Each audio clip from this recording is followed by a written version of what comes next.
desculpe fazer você sair de casa a essa hora, mas é muito importante o que eu tenho pra dizer. Pois então não enrola.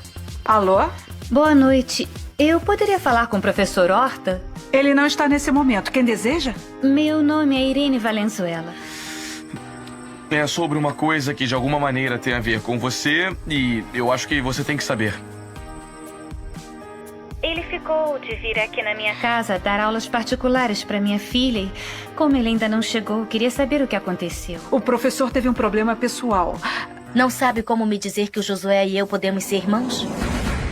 Você já sabia? Desde quando, Lucrécia? Desde que houve o acidente. Bom, eu espero que não tenha sido nada grave. Desculpe, é a esposa dele? Não, eu sou uma amiga da família. Eu soube por uma discussão que teve na minha casa. E por que não me falou isso? Porque o meu pai me fez jurar que eu não podia contar isso pra ninguém. Não tinha certeza de que era verdade. Mas não se preocupe, eu vou dar o seu recado, tá? Eu agradeço, obrigada. De nada. E eu não queria magoar o seu pai nem o próprio Josué. Mas não serviu de nada, porque nesse momento o meu pai e o meu irmão estão arrasados. Quem era? Era pro seu sogro. E o Juliano? Sabe como eu lamento. Tinha que ter me contado.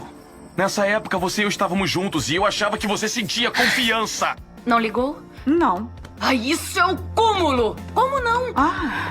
Ele deve estar muito ocupado com a confusão do irmão. Era uma coisa que envolvia a sua mãe e o meu pai. Eu não tinha o direito de falar disso nem com você e nem com ninguém. Me diz uma coisa. Você consegue viver tranquila? Meu filho e eu também somos importantes. Sabe o que eu vou fazer? Amanhã eu vou ao médico sozinha. Pra não atrapalhar ele, pra não tomar nenhum minuto do seu tempo. Sabendo que o Josué poderia ser seu irmão e que sempre esteve apaixonado por você? Isso foi a tempo. Porque agora, graças a Deus, ele está... O que quer dizer com isso? Que eu vou com a senhora, não com o Juliano. Satisfeito? Ponto de se ordenar. Mas eu não tenho certeza que ele tenha esquecido o que sente por você. Pois ele vai ter que esquecer. Porque dentro de toda a loucura que isso parece... Olha, vou dizer uma coisa. É melhor você voltar pra cama, dormir e descansar um pouco. Eu aprendi a ver o Josué como um irmão. Como um irmão que você e eu dividimos. Ontem ligou uma tal de Irene Valenzuela. Disse que você não tinha aparecido para dar aula para a filha dela. E o seu pai? O que sente por ele? Eu não sei. Obrigado por me avisar. Com licença. Tudo bem. O que tá fazendo aqui? Nada. Então você já está sabendo, não é? Sim. Eu entendo que você está passando por um momento muito complicado.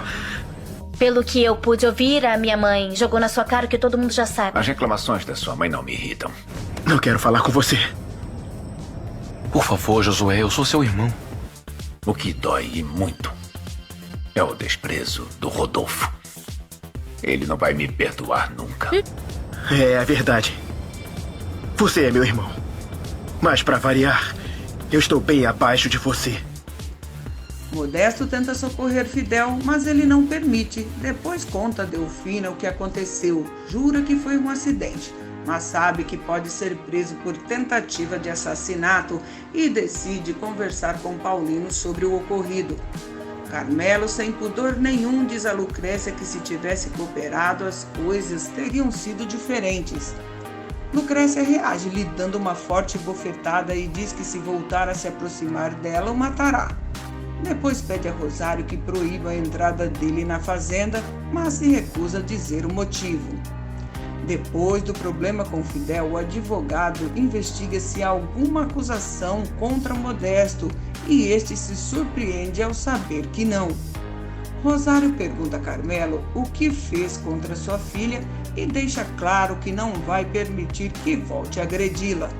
Depois de dizer a Renata que não vai se casar com Lorena, Juliano recebe dela um envelope com a foto de Carmelo e o faz prometer que, se Carmelo teve mesmo algo a ver com a morte de Ernesto, fará de tudo para que vá para a cadeia. Carmelo pressiona e ameaça Branca para que lhe passe informações sobre os negócios de seu sogro. Justina aconselha Lorena a se livrar da criança, caso Juliano não seja o pai. Mais tarde, ela procura o ginecologista para dizer que não quer e nem pode ter este filho, e, portanto, quer abortar. Marcelina confirma para Juliano que Carmelo foi o homem que esteve com Ernesto no dia de sua morte. Juliano encontra Carmelo e pergunta o que foi fazer na casa de Ernesto e ele nega ter algo a ver com a morte dele. Depois telefona para Renata e diz que seu plano não funcionou. Teresa fica zangada com Lucrécia por não ter lhe contado que Manuel estava apaixonado por ela. Paulino visita Branca para se desculpar pela forma como Rosário a tratou e explica sobre a relação entre Carmelo e Renata. Quando ele volta para casa, Renata se oferece para fazer o trabalho de Branca, mas ele não aceita. Diz que Branca vai voltar e que ela terá que deixar a fazenda, porque já sabe de seu relacionamento com Carmelo. Rosário reforça a decisão do marido e expulsa a sobrinha de sua casa. Justina conta ao amante que já se separou de Rodolfo. Renata procura Carmelo e exige que a hospede em sua casa. Lorena procura Lucrécia para pedir que deixe Juliano livre, porque caso contrário, seu filho não nascerá. Depois ela finge que está em briga corporal com Lucrécia e se joga a escada abaixo.